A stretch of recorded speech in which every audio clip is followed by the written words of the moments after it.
Les États-Unis, enfin, le côté deal, justement, on l'a bien évoqué, donc c'est ce qu'ils cherchent à faire et c'est la matérialisation concrète pour que c'est effectivement très simple à comprendre. Comme ça, les Américains peuvent aussi, quand ils l'entendent, comprendre 2-3 trucs de ce qu'il est en train de faire. Mais quand de l'autre côté, ils démontent une partie du gouvernement, enfin des agences fédérales aux États-Unis, c'est pour réadresser ce boulot à des entreprises privées. Donc on est toujours au niveau des lobbies des entrepreneurs qui sont derrière Trump.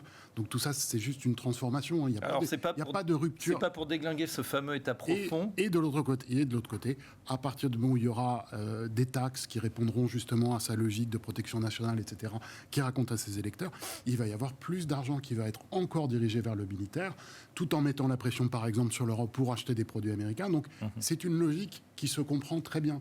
Mais je le dis encore, c'est pas une logique de paix, ni de paix intérieure aux États-Unis, ni de paix au niveau géopolitique.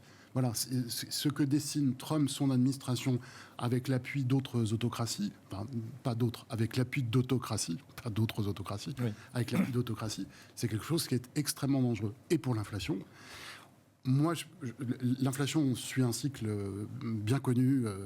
Je ne développe pas ce point-là. On a eu un premier pic d'inflation là avec Covid et le problème de l'énergie.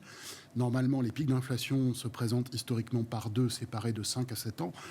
Ça, c'est la reproduction de 250 ans d'observation des prix. Ce qu'on ne sait pas, c'est qu'est-ce qui nous permet d'aller du premier au second pic.